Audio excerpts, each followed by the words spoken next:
Dodge Imperial bearings are adapter mount spherical roller bearings which incorporate a unique mounting and dismounting method. This revolutionary method is exclusive to the Dodge Imperial bearings and has been patented by Baldor. The different housing configurations available include 2-bolt pillow blocks, 4-bolt pillow blocks, 4-bolt flange units, piloted flange bearings, wide slot take-up bearings, and the split cap ISAF pillow block.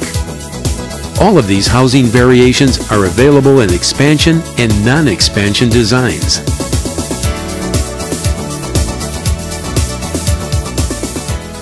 We'll be mounting a 2 7/16 inch pillow block Imperial bearing.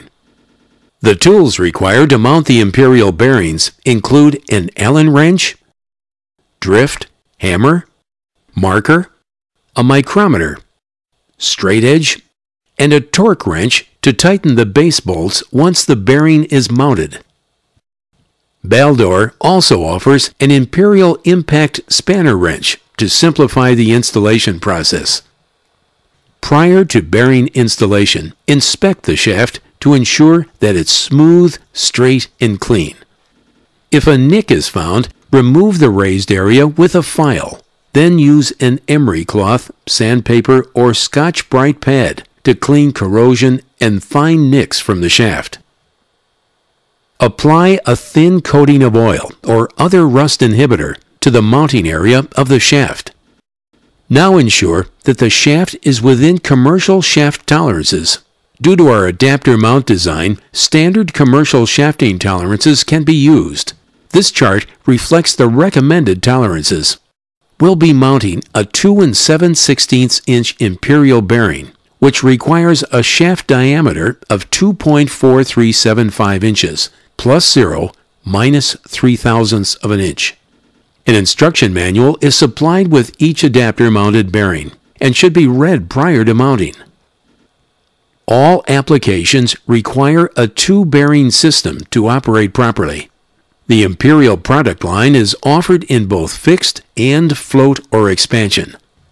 The fixed bearing should always be mounted first and is typically mounted on the drive side of the application. The float or expansion bearing is mounted last for positioning purposes. The bearing is equipped with a lock plate which is secured to the face of the lock nut. Remove the button head cap screws using the Allen wrench. Remove the lock plate and set it aside. We'll reinstall the lock plate after the bearing is mounted. All adapter mount bearings require load to be removed during mounting to ease bearing drive up and to minimize required mounting force. This can be done with a sling, jacks, or in our case using supports. While holding the adapter sleeve, rotate the lock nut counterclockwise 1 to 2 turns. This will allow the adapter to fully expand. Slide the bearing to the desired position on the shaft. If the bearing does not slide onto the shaft easily, loosen the lock nut another 1 to 2 turns and repeat the process.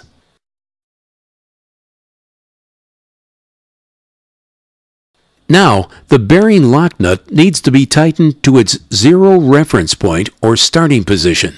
The 0 reference point is defined as the point when the clearance between the adapter sleeve, shaft, and bearing bore is removed, and all mating surfaces are in metal-to-metal contact. This is achieved by tightening the lock nut clockwise using both hands until the lock nut can no longer be rotated by hand. As a test, to ensure the 0 reference point has been reached, tap on the OD of the nut with a hammer and attempt to rotate the nut using both hands. If the nut does rotate, the 0 reference point has not been reached. Repeat this step. If the nut will not rotate, then the 0 reference point has been reached. Once the 0 reference point is achieved, mark a line on the face of the lock nut and adapter sleeve. It is good practice to mark the lock nut face in line with the slot on the adapter sleeve. Next, determine the appropriate amount of lock nut rotation required for mounting. This information is shown in the instruction manual supplied with the bearings. In the case of the 2 7/16" Imperial bearing, the rotation of the lock nut from zero position is 1 to 1 1/4 turn. Using a drift or Imperial impact spanner and hammer, rotate the lock nut 1 to 1 1/4 rotation from the marked zero reference point. Once the desired rotation is achieved, the bearing is mounted. Find a lock nut hole that aligns with the lock plate hole or slot. If the closest lock nut hole is beyond a lock plate hole, mark the adapter at the next closest lock plate hole. Tighten, not loosen, the lock nut to meet with the lock plate hole or slot. Next, put the lock plate on. Then insert the lock washer and button head cap screws through the lock plate into the lock nut holes.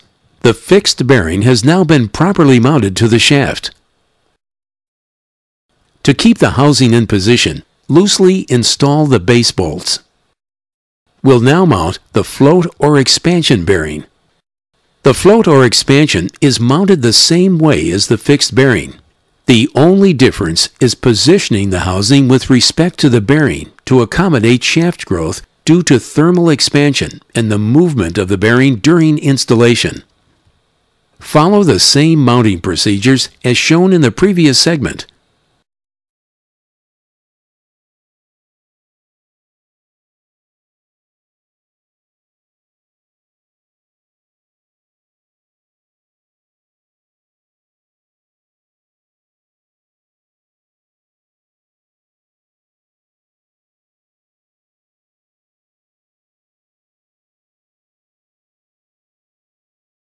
Once the bearing has been properly mounted, it can now be attached to the mounting structure.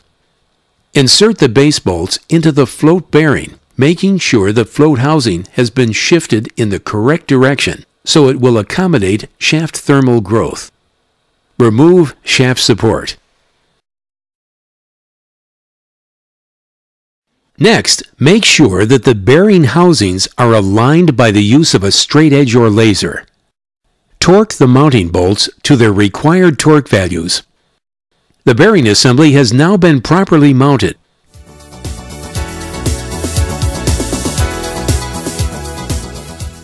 To dismount the bearing, first loosen the base bolts. Now remove the load. Next, remove the button head cap screws and the lock plate. Now begin to rotate the lock nut counterclockwise using a drift or the Imperial impact spanner, wrench, and hammer. Continue to drive the lock nut counterclockwise until the bearing is released from the shaft. The bearing has now been properly dismounted.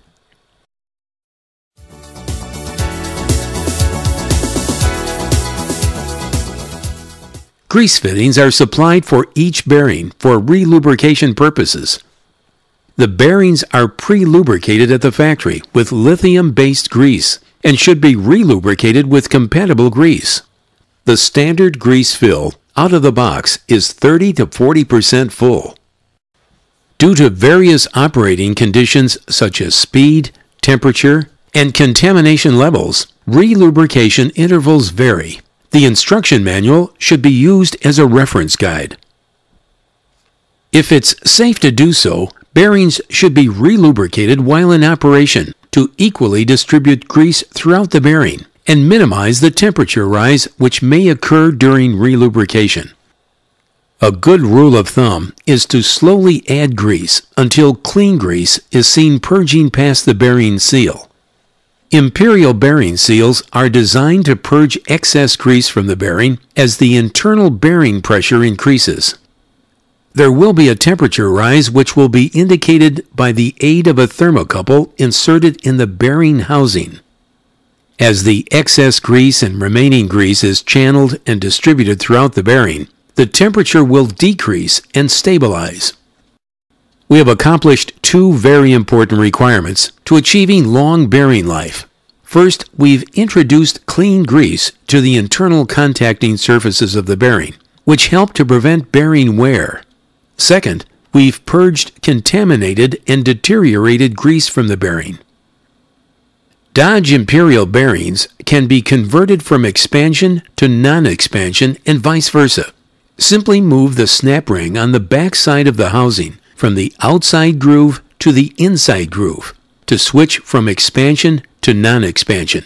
Do the opposite to convert from non-expansion to expansion.